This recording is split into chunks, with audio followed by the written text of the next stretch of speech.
Tanya Plibersek, thanks for your time on New Start. What do you think the increase should be? Well, I don't think we should just pluck a number out of the air, but it's obvious from not just reports of welfare groups, but also from the Australian business community, that there is widespread agreement that New Start is not adequate, or was not adequate, even before COVID-19 hit. We now have hundreds of thousands of extra people joining the dole queue, people who have been working full-time until very recently, who would very much struggle if what's now called job seeker went back to the old New Start rate. And I was pretty disappointed, really. I woke up this morning to a front page saying that the government was going to put the rate up by $75. I thought, oh, that's good. It didn't last through breakfast. It is an inadequate payment. It doesn't allow people to live with dignity. And at a time like this, Kieran, actually you need to think about what happens. If we increase New Start, that means in every community right through Australia, people have more money to spend in their local economy. So we know that people on low incomes will spend that low income, but they will be providing jobs for other Australians when they do it. And that's why we've seen so many government MPs, particularly from regional communities, adding their voice to the call for an increase in New Start. Given we're in such an unusual time, though, can you understand why the government's still looking at temporary arrangements when, for example, this statement's being made by the Treasurer in July? They're obviously still dealing with a very fast-moving economic situation. Isn't it better to be making these temporary, targeted, as they put it, arrangements as opposed to making any permanent shifts in the face of the crisis? Well, during the global financial crisis, we introduced temporary and targeted measures as well. It makes sense. We were told to go hard, go early and go households, and that's what we did, and that's how we stopped the Australian economy going into recession during the global financial crisis, when so many similar economies did go into recession.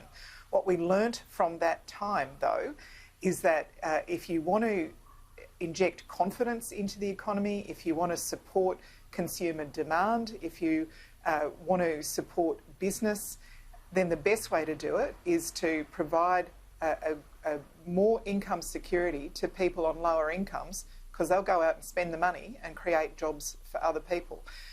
On the issue of the looking at payments, reviewing payments, I think one of the things that we should be asking the government is what's going to happen with JobKeeper payment, because we know that they've got a report now that makes recommendations about withdrawing JobKeeper from different people or different industries, and they're not going to release that report before the Eden-Monaro by-election. I think it is actually important that the government is upfront with Australians, including before the by-election, about their plans for JobKeeper payment.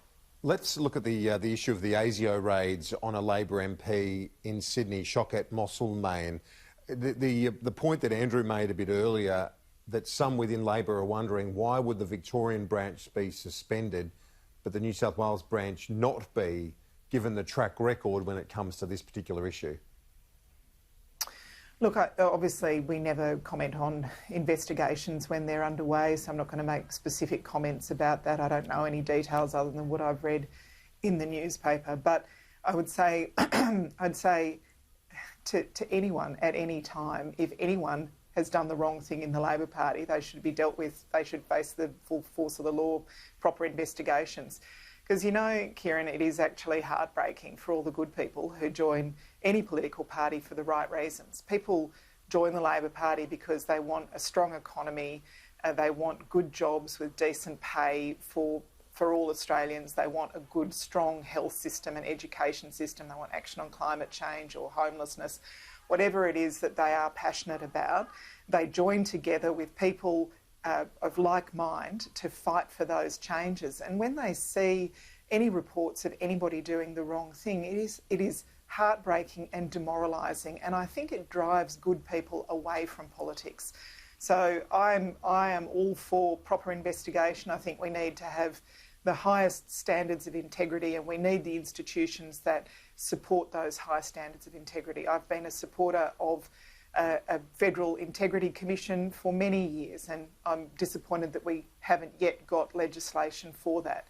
I've been a supporter of greater transparency in our electoral funding, real-time disclosures and spending caps in our election for a long time. I'm disappointed we still don't see that. And I think it's worth saying that Labor banned receipt of foreign donations years before the Liberals were prepared to do so. We need to have integrity in our political